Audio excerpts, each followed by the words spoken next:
Assalamualaikum warahmatullahi wabarakatuh.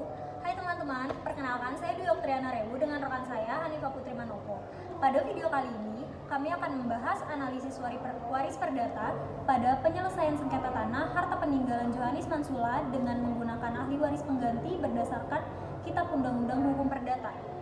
Analisa dan pembahasan. Pada tanggal 20 Januari 2020, penggugat mengajukan gugatannya kepada Pengadilan Negeri atas duduk perkara sengketa tanah. Pada awalnya, Johannes Mansula selaku pemilik harta peninggalan berupa 5 bidang tanah menikah dengan Elizabeth Kedo dan tidak dikaruniai keturunan serta tidak mengangkat anak secara hukum. Namun, sebelum menikah dengan Johannes Mansula, Elizabeth Kedo sudah dikaruniai anak bernama Musa Tarsoma. Dalam pernikahannya yang pertama bersama Alexander Tarsoma. Semasa hidupnya, Johannes sempat menceritakan kepada keluarga Mansula bahwa dirinya tidak menikmati harta yang dia miliki, karena seluruh harta yang dimilikinya sudah dibalik nama menjadi milik Musa Tarsoma tanpa sepengetahuan dan izin dari Johannes Mansula.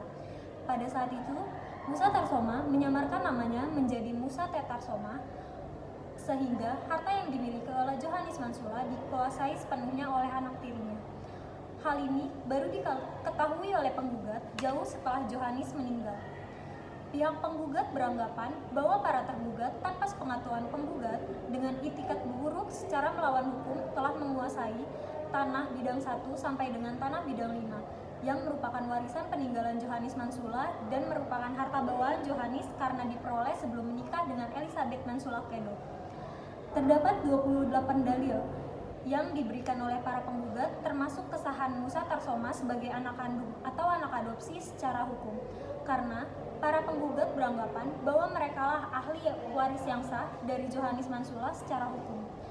Dan untuk 5 tanah yang dimiliki oleh Johannes semasa hidupnya secara sah merupakan milik anak penggugat, selaku ahli waris pengganti, bukan milik para tergugat, karena mereka bukan ahli waris pengganti dan tidak berhak atas objek sengketa warisan Johannes Mansula. Berdasarkan kasus di atas, dapat ditelisik dan dianalisa antara kasus di atas dengan peraturan perundang-undangan tentang pembagian harta peninggalan, yakni Kitab Undang-Undang Hukum Perdata. Yang pertama, syarat utama pengalihan harta peninggalan adalah ketika seseorang dinyatakan meninggal dunia dan dinobatkan sebagai pewaris. Hal itu tertera dalam pasal 830 Kitab Undang-Undang Hukum Perdata.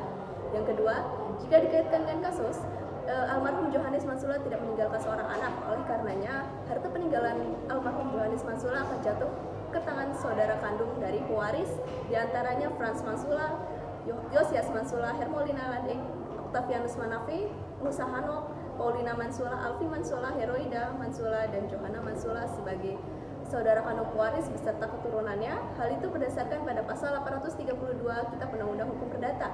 Selanjutnya, jika dihubungkan dengan kasus di atas, maka pihak saudara kandung pewaris beserta keturunannya dan sebagai ahli waris pengganti yang sah atas pembagian harta peninggalan tersebut. Dalam kasus ini, Musa Tarsoma tidak berhak atas harta peninggalan tersebut dikarenakan Musa Tarsoma bukan anak kandung ataupun anak adopsi atau anak angkat dari almarhum Johannes Mansula. Hal itu ditegaskan dalam pasal 833 dan 834 Kitab Undang-Undang Hukum Perdata. Di sisi lain juga dijelaskan dalam pasal 841 sampai 845, pasal 850 dan pasal 856 Kitab Undang-Undang Hukum Perdata bahwasanya ahli waris pengganti yang sah adalah saudara kandung dari pewaris, orang tua dari pewaris, atau ahli waris pengganti diantaranya adalah keturunan-keturunan dari saudara kandung atau penyimpangan ke atas dari ahli waris pengganti tersebut. Selanjutnya, amar putusan Hakim Pengadilan Negeri Kupang pada tahun 2020 tersebut telah memenuhi ketentuan dalam undang-undang atas pembagian harta peninggalan berdasarkan Kitab Undang-Undang Hukum Perdata pasal 830 sampai 834, pasal 841 sampai 845, pasal 850 dan pasal 856 Kitab Undang-Undang Hukum Perdata. Berdasarkan hasil rincian kasus dan analisa kasus pada putusan Pengadilan Negeri Kupang di atas, dapat disimpulkan beberapa hal penting. Di antaranya yang pertama adalah berdasarkan pasal 841 sampai 845 Kitab Undang-Undang Hukum Perdata dan berdasarkan amar putusan Pengadilan Negeri Kupang dengan nomor putusan 159 garing Perdata Gugat garing 2020 garing Pengadilan Negeri Kupang, ahli waris pengganti yang sah secara undang-undang adalah keluarga sedarah baik dalam pertalian darah ataupun pasangan kawin. maka harta peninggalan jatuh kepada penggugat, yang dalam hal ini merupakan ahli waris pengganti yang sah atas harta peninggalan almarhum Johannes Mansula, karena penggugat adalah saudara kandung pewaris beserta keturunannya. Serta untuk pembagian harta peninggalan dapat dibagi berupa petakan tanah sesuai dengan porsinya seperti yang ditetapkan oleh undang-undang dan atau sesuai atas persetujuan semua pihak.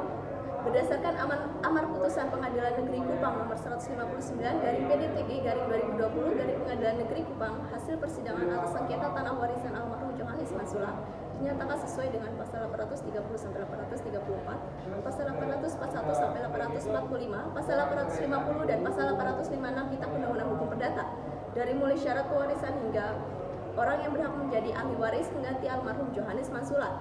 Dalam hal ini yang berhak menjadi ahli waris pengganti adalah ahli waris golongan kedua beserta keturunannya, yakni saudara kandung pewaris beserta keturunannya yang juga merupakan penggugat atas kasus persengketaan tanah ahli waris di atas. Sekian pembahasan analisa kasus dari kami. Kurang lebihnya mohon maaf. Wabillahi taufik walhidayah. Wassalamualaikum warahmatullahi wabarakatuh.